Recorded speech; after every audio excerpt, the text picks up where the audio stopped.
no buru ko no to ko kombentia mo mon popo ya ma de bu no ata pe no e bebe to ami ave hunvio Jean Gousso apeanyo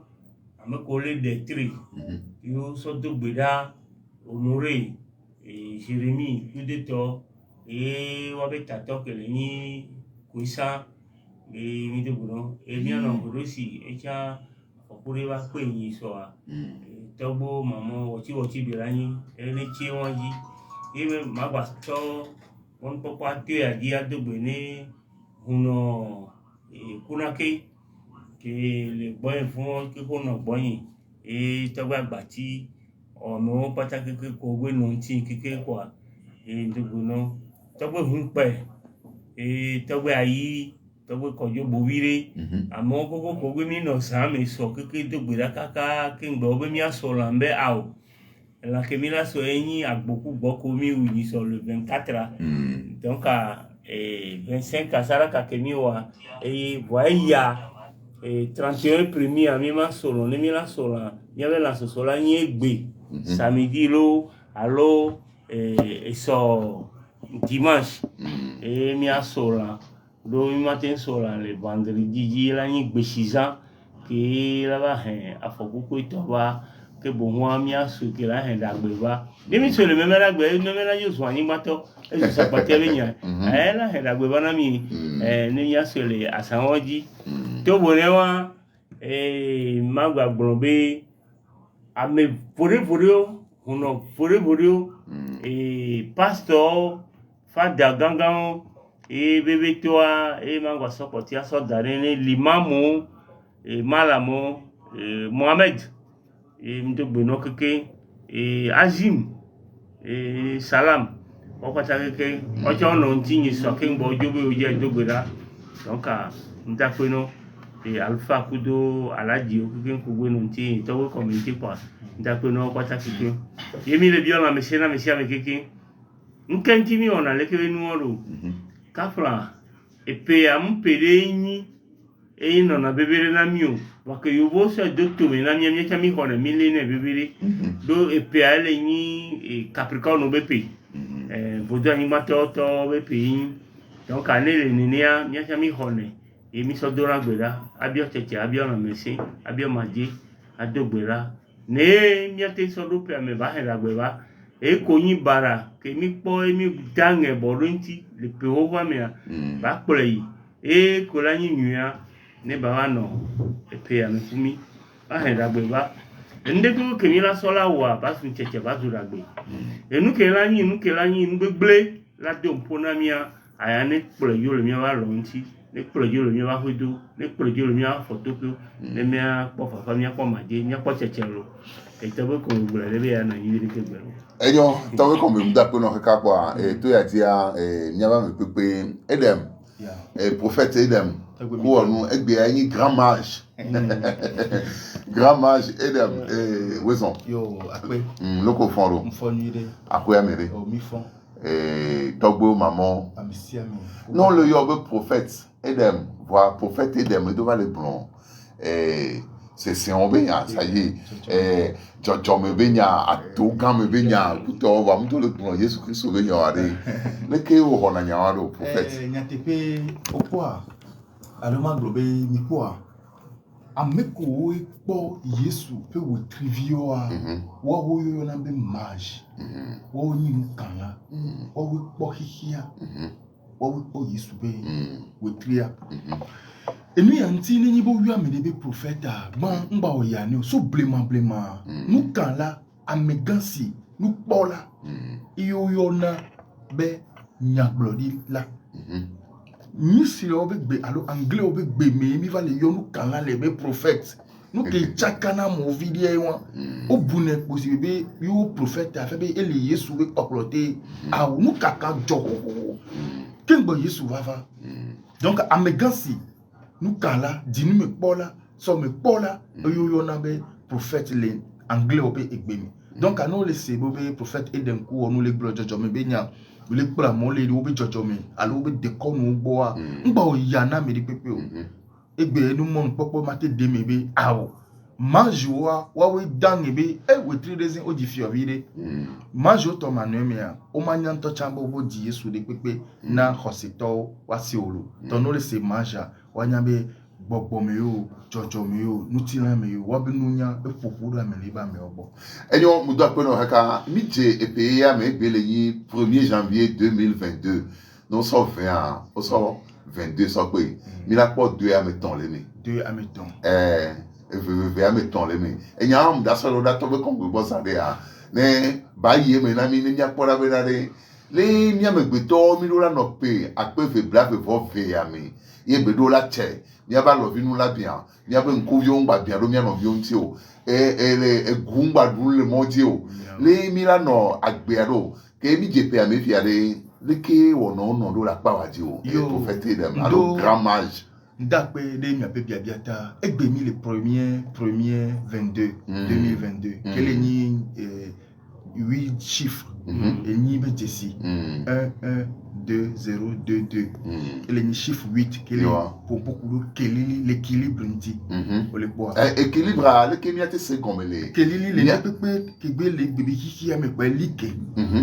Les bébés pour les pépé et béquelé ni le 8 chiffres de Jessica. Et son iabé douane mea. Les bébés liqué nani. Oh, comment radio forêt sacrée doit liqué 2022. Ni bé dola liqué yo. Elle liqué avant. Elle liqué avant. Avant, et pas. Après. Donc à chiffre 6 ça. Et il est pour beaucoup de zougui amené à un petit. Les ni zougui a eu le yo. Et il est fait, il est tout dire ni et dit do. Et les nids d'ici à ma dingue qui me symboliser les numérologies mais et tiens togo la composé tu alors majo la composé vivi donc à mi pobe nyatepe a ni nya yinya do nu nya wa nya bi Africa vi mi nya bon et puis ya alors décider les nids 25 va les nids be premier que les nids 8e jour là et ni nous béni les Égypte ve nous douani nous ye ni nous béni les Romains to ve nous douani nous ke gbe Miowa, nkeke elle floumi, les deux mêmes suivent calendrier romain et bewa, mais ma va glober beleni et payer yo. Bléma les verres au bois, c'est temps, et au latin globé, ou vous jouez mammo bordeaux, on a ni fait au trompeta. Grand mais miro la pebeya. Grand mais verre la pebeya. Au ma dans pebeya les romateurs nous douani nous tibé, et bela, yo le guerre fait mo. Supposons calendrier m'le. Et bébé nous qui a et là c'est vrai que pour quoi tu as dès que pour betala qui a bref pour wa blanc pour bena majoa oni hiabe aheme unyala oni jojo me obe aheme unyala oni bobo me obe aheme unyala nous comme le pour le côté qui a onyane nous qui balé et on be godo chan o banyane ba nous quelque fofo de mage mais au beaucoup de bon mais nous parlons mais alors le prophète wa au désin les Yesu ba pas dilo au désin les musulmans ba pas dilo au désin les décon ba pas dilo au désin les transbosco ba pas dilo bref pour m'attaquer na to di no tobe et nous doit ni béni les titignon nous be y a pas tant les sous mais na y gombe au so do la mais na y et puis des mona donc à messia mi de dodo mais et galesio gamesio et wona tchatra do dia kokoko be ya imamba no de kele kimbe so pedo et puis yamu wa jajalo ki ni chami wani be ili ni yo patambe me do komi senna agbe yeye ikeme bida kidwa zandi afifia mi gede mi vo e kila bazo ko na mi ye bubu ke mi la gba pa po ko me po elle a gba ni yeye na mi donc elle fion agbe to be titinga la réconciliation la régénération la gbe to be nyenye bliko patami bo dakbe na mi Eyo tomo kombe mutoro nti we nyanya we prophète blanc nyazande a be 1 1 2 0 2 2 nlesi ogun la be 1 1 2 0 2 2 ele 2022 alors le bon ade le kebe ngongolo alors le kebe jisi ade comme c'est kebe do le bon yo ma mon koko ya madakwe ma ga gbon ma dakwe ni prophète chan ele nyibele ke calendrier romain o soble mi va no ba pro Roma to doa on tom suivre na calendrier romain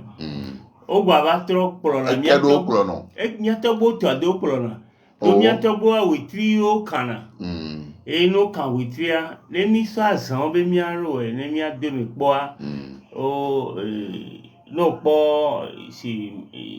horoscope be azan ni ya et les vols mars et ba le toyi so mars donc à Bélia elle est mars avril donc à nous po avril mai taureau pour les deux mai juin gémeaux pour les deux juin juillet cancer et son mois ne kakabaya donc à nous ce n'est au dibi anya calendrier en toto be gbea ne au pour les deux kakaba do afiro c'est bien globé septembre et là les deux sont les écarts globés 7 amandrewa octobre et yo vous globé je suis dans mon année octobre keleni 8 et 9 novembre keleni amasire ke 10 zambre pourquoi voyez-vous blemi so wero godo et na be prophète Blansari afifia et les no po gedwa be konu ko be ona kekemia bitona yiso juin et c'est dodo kwito le mi wa kaka si tutu kudo no bioba no nemi nemi pledo ni kaka ba yo la po bi nemi mu okonu so pe yave gbo ba le so pe le septembre a mi on est 20 août à donu septembre mi et solo que we a darwa olokwa donc a ogbona la filobe ane bisexuel donc a egombe nkekele ba no po yo boa ane bisexuel le miamia we a fantôme on a pas poli du tawe ade ne ezonle il y a des cas que ça va faut gomene be elani et que la savoir la dope vosa dia o yo be chetola donc we adien electros we adrin wa no po horoscope e a we vekwe donc we via no sonenia et no po bien be calendrier dia le calendrier romain ko mi les gens voilà po et de 28 et de yina 29 yo ba ko no be année bisexuel donc kekeje nkeke aji alo witri aji voilà to gbogbo mun kekeje na ju witri je na witri aji e to gbon be witri we ve mu solo witri we ton mu solo mi le parografia donc ane o gbon ne witri we ton mu solo witri we ve mu solo asa le ke no me ale anti o gbon ne aru e prophète gbon le fifi o ya mo we prophète o me ka yina prophète professeur nous fiala avec palana nous nyana nous fiana no yo na be prophète et mawa mon popo mawa kwenti c'est yesu benya ko gbonenia obe majo me ko ni majo nko na be majo magic to ameko ni magic to o yo na be majo o we pora we tribi mi o pona egbe o pona so o pona nyiso benya o nya me ko na nujije yin ko eyin nu kaka enujije eyin enu kaka doka ne lebe nu wa na be so gare me kaka wa da sine gbe keke ni ha mi ja photo be li yo wa ni ha mi jije na nu e ba yin na enu be kaka kwito doka asa ke ba konta e obi o mi fifia ma gba donu me ma gbon be nya wa no po 2 a 2 fois 3 6 a elle est 66 alors 666 et il a bonbon venua donc à 600 balobala elle est 2 triangles donc à 2 triangles nos deux mais elle est une pentagramme la connaissance de soi adisia me elle est fermée 3 me via no so de 2 me quoi elle est fermée et mon hulinki fune miato mina no ondege voilà do va sur 8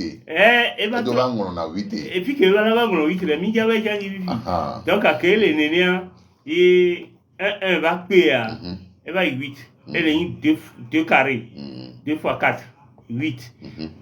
amener de do amenemi donc amener de cas que le ni apotobe si jeje que le ni enunya ameba jesiru ku ya so bore amadiantia eleni ehobe kona ameni e mo la pone mi le dogbera mi atobo o pone le church to mo be eto evi gbogbo kokui e voi no bo abu akonta wan cha musogbu wo wo ro yi ne nchi wo ne ro ye no so atikso ga cha santi so gamle kelenyi enu o va so le atiso gayi plus beyin ba atiso gayi voamuni plus chon foyer beyin et le croiser et bejo ba plus ayo troc so de so iji e ba le yin atiso ga kelenyi agbeto be jojo mi donc ano po ni ni amene po beyin ne agbeto nto lete be a jesi hiya be nyanya ela po be ne bo afo vere duye kabo viamea ela po be ta afo Into e wati soga darebo kelenyi kona meni fifia ne be a jesi a obe la connaissance de soi mi jesi mi arokwe loke mi la ola jesi mi arokwe obe mi ji mi akwe mi bia wa fia mi po hoa wa gbina mi donc le goma me a no kwa me a eke ebe afo via etros ata me kene wa above ba pere e wa meni eta pere e wa maton donc agbetoro la ji ire ko gomi la nyale ke bila enti tawo kongo gomi e pesia pe no la do me alopsie e pe ya ni mi ado mi na mi bio mi akafa mi aji mi anya bi poleka ji no do pe me mi podagbo ifafa na nya ho fa gbe fo ni mi ji kwa mi la kere mi la se mu to bi yan enyo nyanya we ne media mi la kero pon li ke nton la gbonbe ave ni mi so ya de ke ni mi wa mi la podagbe alo ni mi la ti ati mangela lo na mi o ni mi le kakama so wa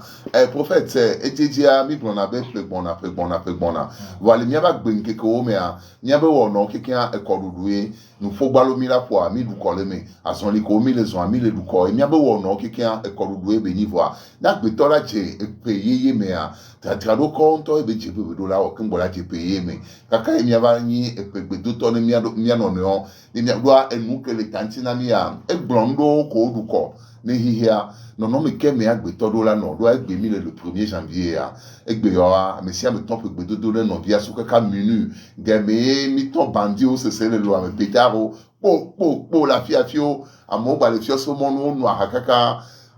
ti veje ke ngbo egba be ko ra ko me vo ahala gba ko ra aji mi wa o gba be egbeje ba gbeje wa to ko me amulo do gbeje a be meji ameye e ki atonale ni no meji o ma tenche tene enyo prophet enyanya won no ape kaka to gbe mi da o nyatepe ya ngbon dun ko be jajado le benina le titinya nti mi po a mi so epo be mi po nu yeye mi po ho yeye mi pa abadivo yeye mi dina be mi alesi kengbe mi amoreji ni mi po awu yeye tan mi dina be mi adra mi alokodo kengbe la gedo awu yeye won me alebe edike o le mi antia ngba fodi enu yeye ke mi po na le nu do anyi do nwa sisi owo so do aye mi na mo que ni be mi atomina be equia etro alofe aletrole dodo kete yova le bia kon ya o jadrado ba jadrado ko didinya be jadrado e la be mi po be agbeto a enublibo ni agbeto le kori pepe mi agbeto a ele capable na ndi pepe ke mi mate gbegbe ngba onu yo agbona agbeto a vo mi atati bon mi yo anu ko be ngba ve wo a e dave we e na be ogbona be ke ame afodi elebe ba lesi le do ke mi ni lesi ya kamera po il a gede nu yi ade mi osusu be ela dira e do ke do nko yin nu le timene nko yin nu le amedenti ne alo amede be ndi ti egbo a ni pe gbo be ba wo dododo ke ngbo e ba gedo enu yi alo pe yi de me il bo vivia ka fa nyatepe ya mitati ni mevivi na me nwo jadrado le didinya no a enu la no ve dominer voa ela tem vague la konudo la souhaiter e fe ke me bile dia no enu la no ve dominer gakia ela tem vague bo ndava gbon so ke be enyare pepe o ela ba teno me ya enlo be enu to cha wo be enya to be ni pepe jode yuku do me e ko be agbeto le capable na ndikeke donc ani mi agbobo be mi ado fe gbe ni no mi awori ki mi ori ke ngbone kokoko be won protocole e be ni en réalité anu ka agbeto to ni le be jojo mi ya e di kapo enya ke la tem fa là tu souhaites ni que les himia da beoji va mi bonne bi kafa e won ya de nous tourna ni que la beton tio mais le prof fia nous qui tout la beton ya e yin dodo na beton donc a mi bonne pour ni pe va ah otona wi mi dana mi pona dijo ni wo na ke bo ni nyale le nyakwa me le domia yi ni nya be je so ke be e nya won fo gbe won gbe ki bi gbon ni be nya e lo na se ke mi ko nu ni efo egba o na si be efo nubula patrosin ni be nubula patrosin jojo me kila me gbe to sia jojo me bunto kra be ni ki nu nya o la nyama gbe to yin nu ko la fo wa egbe o ke mi jepe me a amo le dun la gba ka me voir fun ko da ba le wa no viole to gbe mi da o didiyan ni mu na wo ware c'est-à-dire amelatin fon va gba o bona eti kogbere alola va wo mukudo voilà va kuku de gbe no mais la tin fon va ka ke me ko be ni va fon la tin fon la dogo be dasi gome ale dasi goto que ce soit be gbona alo ya clone me ni a segbe ni a enu bu ogbe abeto gbona kudo enti abi gbona be na de ah ezunu du anyi be ni fe ni mi nyo le didinya nu wa mi o mi na no compter be amani va do pe gbe no pa ni nya ke de mi be gble kwa ni pepe eti epe ami e gon mo wo na ya le pe wo kele ni zo dra gbe ke ba yi a be de pepe la pa no chan ape gbo be agbon nya le ku da me ki nya ki de mi le nyi wa awo de ki fifi a ce que veut dire be nyi be enu be nyi so mi an to be didinya nu bo enu be nyi be e ba pe be nkekede le be yo da ba gede mi donc ezie ji be e do la va Muni be dongo na epe abe vava lo pe abe desia ame anto yiro ko me ke mi wo no kwa ebe nu ke alo be gapo fa kwa be enyo be segon be nya won vo e be tro le sibere ke be ni o enti ni mi nya ame be to be jojo mi wa mi la no bibe ka me be to le konu po wa ntete akeke e vo e won donc ali mio jojo me be nu fi olo po wa mi nanambe amio wa nyo wa nya be muni be pe be dodoa eye trona ame ve dojo me ala me be ntinyo be ya vivi dodore ame be ntipo e ya ni kafra nu ko mi gbona egbegbe le egbe premier re ngene nu me na nya de me tore pepo a o gene nu me na mi po gene le habitude e be yin ngbele do pe nu wo ya fifia le dodo ke la dodo ton me ya onya be nu la gidi premier o na jajira do ibi gbebe to vona mila lama to vona mila lesi to vona mila savo to vona mila khinu ko nyinu gbegbe pata le gbogbo me nu ti la me gori pepe me ya nim su didi nyanu wa ezunu gbalo o le fifia ni bi nuare o gba so na agbe nono vivo so to na ne ke be pe adia bi pera lo mi o be mi fodi yemi so si so le na premier Kengbe mi so si so le ya ba to so di le fo so 31 kaka so le gelo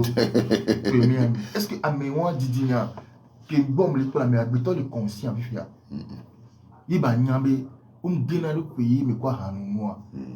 gena le pays me kudu anglo ba me do ko akatia me do ko wa awo fia ni bi no mo le didinya no wo la kwa le de la bo wo la danu apoda avec technologie seme anwa hala nkola tin to se me ya kon gba jo patapata wa le kola mo na mo la gba tu panto wa no bi o to atiri wo se bi didinya be nyono na me beto ari la wole lu ko yi e la be gban mi nya be enyi nu do ani devo donc nu do anya be do di mi zono do be nya to so hunkuna e vi o anya be nya de mi po kafra so 25 ans nya se so 24 il y a des qui a 8 villes sur 24 le 3-4 janvier mais il y a combien de potes d'ici à me weve que il a été sur kudo les 12 signes astrologiques dis-nous me weve le Roma tobe décido alebo cha apostolo a me weve alebo cha gapopo a me weve les dodo de nous kimbo woda di Yesua le Bethel ni Judea jadrado kayo ban ni mio epe obe ni Yesu bebe ditia mle epe obe dede popo alo nu nya de pepe menene o ele se mi fia voir que Yesu nu do ani bi ni o so dabo yo mia ni o wa mi ko e gbesi bebe nkiki won di o di de lanami alo be nous que moi il va les ni ndokusu que ni transbosubo les blémal Égypte et du copaton senae va que à midi du va pouvoir au 22 ans le pouvoir le Roma pape premier Constantin premier qui va non Rome pape basique dit peuple vovea et bébé il y a trop ndokusu be bobon tout ça d'aller Yesu dit allez voir il ni lumière du monde. Mais que il y a dit comme si vous instaurez les bénois et puis Amérique que la so kafka so na Christ wa Yesu wa link que moi dit et Yesu n'y a de la ni et bébé donc à ma messiame et yo connaît ni bin que qui a be fait disio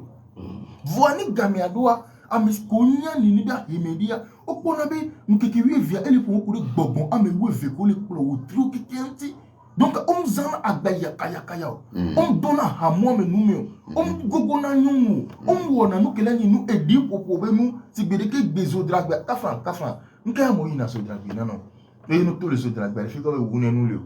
Ni be nyate bo di de la na hihi ale keke wa di ade. Ora podi keke wa. Wa pon keke nki journal 25 di ku premier di ade. Ni be amegbe to la gidi mu yeye mi ade di nya kai obubi la no si le pa do mi alo la wo la do ko le home. La tire do kubi awo popolo irome njakpe butame so kwenti merci tobe emu kemi le yobe amebi nyonyo hena epeyi yimi kiki mi ayo e go opile mi nya gede pe mi fo parce que nkeke ele fulumi gapo po mi le po po mi nivo mi po ti gbe mi gede mi fo mi tabanzi amu kwasi bi obe woti de pepe mi le ko la te po gamele mi nkeke pe mi la te situé 31 mais mi va de yo alors que mi do année bisexuel mi et donc pour 365 jours alors 366 jours là kaka mi do 18 heures mi le fi quoi ni obi gede payer mi fo alors que me ko mi wa o ve li no tele ko be ne pour minuit wa zambu e benyina mebu benya mebu do we to na gapopo me ba gapopo me mi le pa mi je payer mi mi le futu to mondo do di la kota gbalo alors que me hihia ina mi glone mi la papa to mo glone na de to vona no ko mi le wole ntila me bi mi le dupe won de protocole ye enu ye ya tonto ame me be jine ko me so na ndije ne ko kwa ha sisi no udo agbe no bubu udo be ka fra we wan wa ha mu wan on ko le ko mu o pa me be do pe be jogbe yin va ne pata mi yin be ni gidi fra me ya if we are sinner no efe ya udo mi do va ipedio me va yi kengbe covid be yin ba jani be ke be ba no do me ko bia na mesena me ko bia le kenari wa edo ever to me inde pe mu he money va amiku va mi do pe dolo yo nko ma do enu ke ni mo to ale agbeton le nyon le dugu ba nya bi na de no le divine ade anu zan de bi didinya ka fa egbe fifi ni na nyim bibu ameka ko la butambe a o ke la de gbe ori ba di view bi fon la nya bi mama na ta na ma de keke nu ke ba le ko bon na de nya ba ta mi ni le fait ya ke mi gidi wa e go mi nya be dossier le ouvert dale wo ya bo donc e ya le ko so fly na mi be e ya ni ndo anyi ba bo aro so fly na mi donc agbeton mo le document wa e la no bi ame ko nto la souhaiter pegbe na mi a wo ba chivo me yin yo vo mi anya mi na de souhait ko dale na mi le peke gbon na mi a wa je so ya so fi mi bon e la nyu be mi a no ble mi no le lo me fi be mi le bi o pegbe yin no va lo ba chivo mi a o nya be enu ya de ke dagbajo wa mu le dodo mi na mi a mi agbe to o ko le wanti o fifi ami je le zo le wo be ndodo di fi o wa to le so ndodo wo le bo be ke janvier puis année 2002 be e dans le li aki dagbava o la serre économique les côtés arrêté o la serre ni le fi ke mi gbe mi lo mi dupe wo programme wo di o le so donc na gbe ton yon le do me wa mi la be mi le do gbe wa mo fi ke papa le so le plomia o do programme bo do mi anti ade enyo prophète ni mu ho nyala si o ba gamia le titre do mi anti to be kon be egbe do yanya we prophète bi nya do san dia wa mdi maso egbe na nya be ha do to prince nukunu ajale kin gbaje nya nya le si ne ba bio kuro pomo ba pa de do ami ji pe me o prince egbe re gba we egbe do ma mda pe ne mi ba ko po abale o tele de no mi na mia ni enjiwe ma bio a to ade ka o yo na be pe o maga prophète de Messia sande ya bayi maga tabwe compétent de me nous m'a bien sebele et toi de nkai mi na le nya bobo e pe ni mi ate de me to to nyo ate sida yo ma so elekia tutugba epea asanji nkekeji kosiraji wetidia eba zuma pe ena be no po le afanto me no afan poli do keke ba konta no bu keke leke be ba no no baba sa konta no keke pola po be eba bana kosira ameni eba bana ameni atros wetire kawa donc a wetire ka la po wetire webe ezupete epere kawa donc a ke fi ke le zupere kala webe anu gbagbo konta keke ya ehia no baba pe ora po wetire webe ora po wetire we ton leme donc a epe gbaje epeje won donc a enu ke yin pe ya na asanji no kosiraji so le ipo olado pe no ji devide pepe ne eleta bato sonson kabale ipo la jesi signifie que le signe le po pe la no je peji no donc a pe a enblibu e ke mi le gbonbe pe wa du pe nu ku te wa potia peut-être pour nous vivi et pe gbedodo a le nyanye togbe kombe gbo enyo le goromea gobu mecha ngbanyo gombe na me nkwa dome o mjate ndope ano kudo che kudo ntifafa le nono menyetam wa ne ebe ibi ejogbe elebe no de no do achiji aso susubu aso baba onle wa do ko enya be edemulo susubu mu le godo na yo wa ke eba ye ogbe ela de no do jojo yinji la mesi ntikokwe ntifafaji e miapo ena be san le togbo hono no dopea begbe ye odogwa nko ono osonasi okune yo odona le me blune ke adogbera no dogbera bo no so ni togbo hihi ono agbo no hihi apata be che yo bia ba hune japo le ke be si ya nenu ke anu ya ho la mesia donc o dana siara hunti no fon ba we yo gbe sele pa onu ne ola so no o cha anu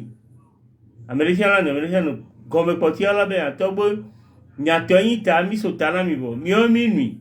gome mi ola po gome ke mi le po mi la po ne ke to nu sunyo nu ke la no yuntia ebe gome yo so na mi oro ole ko ya ne le ke o chakana ha cha yo nu ne o gbe ngbale ni adogbo ni no vi ora chiji agborun ke mu ji ora chiji bo awo le gborun ni no vi o be le bi ola me se ni bo awo ke gba le do nbu le tami gbegbebu le godo le no vi onti no ka pe a e ba gbono no be yan ti a ba pare a e mu so no oro Eyo tobe kongwe mi do akwe kaka gamia le titre do mi anti do egbebe ona vivele nto e be yin bo akia mi muso game gande be ni mi aso no enti ni mi awe kwa mi nya be nkeke ko no gbona ne to ho no ve mi anu ne be de mo a mi la gba trova enya yo ti ni mi aye ti ni mi be to ji no to ne e me ba ko na mesia me ne amesia me ba nya be agbeke do la no ken bo la do pe ye me am e ba paro a le ke be do la no ya azoni ko do la no enti na ya amunyi be ne mi je pe me po mi aton ha onunu o pe mi le fie mi we hobia o pe mi le fie mi do ai molu o pe mi le fie mi gbadu molu video munye e won ko de po mi do la no da to we konbe ba to we konbe enya ke de le yin be nya be to no aji pe nous c'est tort de l'objet de le konbe le pe do na me ben gbedo me a gbesa amedo sana gbedo ami voilà ke be gbesa be nyati o la no kwesi be efegbo le do no ni enyawa nyanyawo ebe nya nyanyawo yin ele o consider de kan ke ama andre wa donc anu so 7 so pe 6 ele 13 donc 13 ele witri to ele o pere kai wa donc anu au total yo de to le 13 a me a ele o witri we donc ai kan bale enyawo mi ngba se lo de mi da for noji ha me kwa e poto le gblenu le mianti nke kakata sine gbebe nkekia donc ane nu ke mi la gbron mi awo mi agbron le nyatepe e wo ntonti akwadome de novi onti parce que nkati o gbron be kwadome de novi onti et le Christ va pas yo gbron le sinabe mi ave adome le nyi gbedo ho fi ke ye nyatepe nyo kuto jiji nyo ke le wa no la we nyeria funua le japo hono no la ba bara chen kele gba japo no be amega nko jawa ya munyo o amege ya nko jawa ya enyo to ya ore no biwa ne akpodagbe akponti fafa doka funua nyabe jichinyoa eleme ele sigbe won yo po yo sotu gbedoho egbe sotu re bi church ho le gbedoho amea no okpo ho abe gogolo mea nke gakokore no na funu ya na be crush glingon doka ni mi amele japon po ebe ji ala do gbine pala o gim doka ni pike jiji nya le do ho de oni le po ela ko nu kele wa munyo ela ko be ya kele wa ni jiji nya ngbe do ho ni po nya be e wa yanyo d'accord ka le ke nu ale e woro eyon prophète mtoto alonti we ngba potogba le do ape na mi do le ke mi semia be yoyo ye mi bido mianti va mi agbo le radio forêt sacré ba do me va manya yo ku do mi abe toji no to mi sia me kan lo diwe o la so wa to le mi no aso pro ado ko le pays qui mi bache ya e jetia le mi abe cérémonie de libation alo si kodebe wo no me a egbe yo ndeke me ho ala hwesu gangan o me ve fe dia le mi abe begbo no mandre a hakori be wo no pone me vava opo na mla ameinugbo la liti zogbeto wa hometo kikan opo na mla o wona ndudu na o kikan eye veveto a meru le keye kaflan onyame kanakini ke wawe anu badakpo ona egbe a npo nonomede le zogbe olebe ko le kwa hadea obobe amea nudakakpo ebo na la hwedo ame wa ke o kwa hadea onana opuna hana mo nune ye odon aboda odon ablotema kana mi kudo to amo gbadu le zogbe o he korea le jojo me a oba megan eti kuluji le fun omunya leke no awedo keke kapo a eso ebe gbongbon na le zogbe a ye nene enu so yi ndekanye a le miabe bebe efli amelifia wa enwa leke beje komero anyi npo komje jova nu apo embe po leke ya modo to le funu aro lo amenu gbe antia wa obola to drero sereka le zobia do ma wa te kokweso yi ahomo wa leke be no me ari mi gbon ya de sanre abi no me ka o me mi do la no kengbo emi no do pe gbe mi no mi do pe ye me wa pode noa edo we chole sogbe le gbebe nkeke aje gbere in 1er janvier e pe ya jitu to a eye wa enya soso kele me na o prophet yo mda pe ipa mia ebe nigban alo mia de ko ma wo wa o ba poto le te pe na ebe du ko nya be de ko no be ma wo o ni ma wo ka o o ye lo ma wa viviti me to ebe yin me le pe o ami ma hospital ma wo no wala glonya de ale mia de nigba to bi o pe ma o nigba lo po yin ti e wala do ame klodi le sogbe to bola ko le bonbon re ka fa o ma tin pla mo aso ku ho me o ba dare sogbe ore e klodi o do e to bo dro na ho nu yin ti mo be mia de nigba to bi o wa o gba pato le o be gbe ti ni mi o mi deje si o cha jojo me gba pato le wo e be do egun ikele na me ni be o wa eyi ko gba pato le no ke ma tengle ni le nyatepe ya hihia kpɔ na mesia me yina le bi vɔnu drɔƒe egbe ya nuke dzɔ kpɔ wa egbe ya do ya titi o drɔ vɔnu ne ba me le wo gbɔ ebe disi ese wa ba nyinya de na evevi wa nya be wa de nigba tɔ bi wo ba kɔtɔ le wo wa be dɔ be nya gbogbo la va didi nya nyuie gbɔ ela be tɔgbi wo teƒe ya eye musia eye wosɔ na dze potre yɔ na tɔgbi gble ŋkɔ nyui dada yin le didi me vi wo yo tana valo le fentome yi afan le tona be ba tuche na le vi ba no dembe na vi o wa ni yin to polo na mesia ne le na le me be pepe wo nwia me pona na me wo fun ya me pona fetu ike le vana mesia me ya ngba o ya na me le pepe ba be e ya mje na yo ya mo re aho hihia mi majo ni o ne de yin ade kokwa la lo kokoko vale nimi be va tonne ni wa bon to be fetu be to di ho le keke ma vana me le pepe o dohi ekpebe nu keke mi la so kpobe a ba nyom ya medo ko ni ne be didi me ya e nu zin mi na mi obe dohi ni ata mi ntole mi alo ko me le ti mi kokko mi wa ebe fetu ale be to don be klodije la bana mi oja ebe tesi ma ti so ahonu mi abe jogose ni fiala emelo enyo prophet muda pe to be konbe o gbon na jeji be àwọn lile na mi ngbo ni ba nya o jare nya we a nya wa ngolile na mi ne mle ne wa ni atogbo be ko ma ko won da ya yo wo mo ma te ron so na nye bi bitrole mi abe ji o ni mi aji si mi aropo donc no wo yin ola po yin no ko fun apo fun sigbe nu ko gbon won ni a mi afofo wa ki togbo le no itogbo gbo alo po togbo ko le funa ko juru to lo wa mi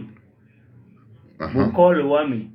seji o to le seji ma o to le ko wele anyigbanji le fia no wa yi godo le fentome a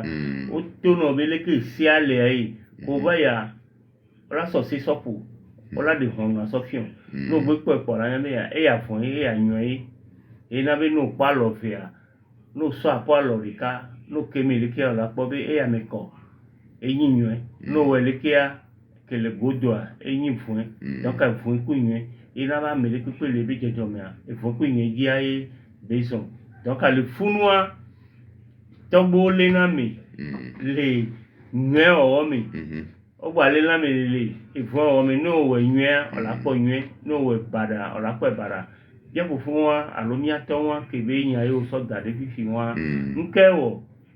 e poro togbiri ke senanta wona ne be ngbegula e predo e ko ebe ndo kabarabara do ndo be so jije na so na nwi if you so nkume ba lo onu ale fi wa e me a mo lo onu adodo e togbo de fi on le dokroji e fi a funu aliji o le o le ne la aliji o le ne le homi onu mo lo to ko mo la ba lo la aliji donc o lo la aliji ave du ne ba po donc du po wa ri du la yo funu ogun ave du yo yan le donc ke ba le ni a e je se mi wa eyi angbada yi ahome togbo na be no si togbo wa ogbo be ame ya aho bi mi ya ogbo ba ahome to ame ya afega me to zogbe to mota-to donc e chi motenwa angba ya homo opole ke nko ya sobo a donc ya ke le fere le suire kwa ya kina fi ya ko fale ke be oro apeke be zona enti togbo le daru fun odoko joni zerika donc ne wo ko be hono be ya so ya ho bi mi odonya o choje se mi won kimbo la so ni ma mi aso yo na bi o se senti yo la ji la nya be me ya ho bi mi ya ho ga me funu la enu bo no menyo po so po bi ya se so no o ji se mi le to gbogbo le ke yan le won ro enyo tawe kombe ndo ma jo le gbo ifi a mi lo alo ni le do nu ne mi ave wona ndikanye atwa inyake la si o ne mi ave toji no to yo ma o mon popo e ma da pe ni toji no to pataki kin mi la trova do yan jire epe aleke bele do le tawe kombe canapé o e be ke ami gblondo wa isa donc ya na gblondo toji no to pataki ke mi ano so le mi aroko mi ave nu o jiji ko to wa mi ano bio so keji so ra to hono ma ubo do o gbona Job be no po 1 Samuel 4 o be Job apekole se anu mu se yoro la itogbo wo o to le Mose bo la produ kon so yi anyigbareji wa loko we ro we yin hunoga we fion fodudoro nu keke amo wa lo ba le we a o chan la jo la itogbo wo o to le Yesu chambe le okudo no biola wa be ikako sanawa adobokoko ji amere mama spoon pola sono biado adomene dukon o wa ke ba we a obo chan la itogbo donc ehian be mia ose ne mia zon seji ne mia podagbe ne mi wo se mi zon seji o wa mi ma tem podagbo mi la ba no itogbo do barajiro enyo apeno atawe kombe mi no prophet boy prophet mi do mu ne pepe ona dakpe na mi yo maba globe sibere ke mi apata ebe mi kwesi o ele didi nyame nami ele nunya me nami ele sijeje me nami be mi gere pe me ya nyagbe yeya leti amsia me be emememe ngba no bota la ododo me ko mi apo be awo e la webe ela pere mi anti be ni kile mi o me ya ano teji siro ke be ki won ele tefere na be yeyi ki me ye gidua ya so belele so ne ile ko fifi ela be afiri pepe gbe ami nya be mi gere pe yeyi me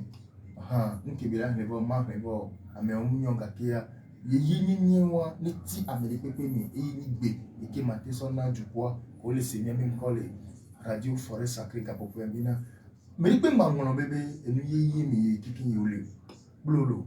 enyo mi dakpene nya popo tagbe prophète be nya ti o gbona mi le gbona keke wo na mi dakpene tagbe compétent abale ba de nu mi na mi trotonio mi po do po na anyi ho da to de mi do re to be nya aso action nu ye progodoa wo nya be le epe ale o nu na me lo le o du nego le o ti nego me le o yi na ji e o na nu nyele nyu to me yema nya tagbo aro nya to bien fofo tagbe comme pele mga prophète va de nu mi na mi kwa ile dakpena mi kwa ne ma so gbene nya fofo tagbo José ma do ko jibe gapuke milea ani akpededa jijejenye yebione avesiame pour amere kupune torutonyo be fie katamile mi se dem encore le peuple bo katamea ibyo pabe jijejenye nami ibyo hagbe ko la kofia nya bie ne mi abo jitero kekeke ko promi le pakbe le kame ne be personnel lo kekea mi do bro mi akpega to ele ne yebe promoteur mi dakpele mi be togo du ko ambe prola ga amagan for sozuna nya sigbe abale hotel le nyanti ka kamite u pour akpebe le vore kenwa wa akpele mi mi dakpele government akpoto mi dakpele le ministre keke e mi dakpele be jumagan ju safo kekea mi dakpele mi mi mo be commune o be ti poto keke ko le Togo be anyigbanti o ya be togbi bubu to keke canton ko le Togo ba nyigbanji keke mi dogbero da wa do mto de siade emi bio epe abeji je nyu no amesi ame asafo mi dogbero da wa do mto de siade committee ko ne le kon vovo me le Togo ba nyigbanji keke yo pona e kon be nko de debe nyon bo mi le do akpe ne wa do mto de siade e hasoso nyon no be hasoso so be hasoso ko telepli Togo be juata le juta le Togo ba nyigbanji o mi do akpe na mesi ame veve to a nya no vi ko le po mi le jipe nu po mo ati alo mi ave page Facebook adia mi do akpe ne apeto adade vi kojo apeno vi kobravi delali kudo apeno Irene Lawson ele français yo vo bani banti mi do akpene apeno vi mamai la reine kudo amoko chan emi yo abenko mi gba ko veve lo mi abeto jino to ko ne le français yo bani banti Hollande Allemagne Italie Belgique,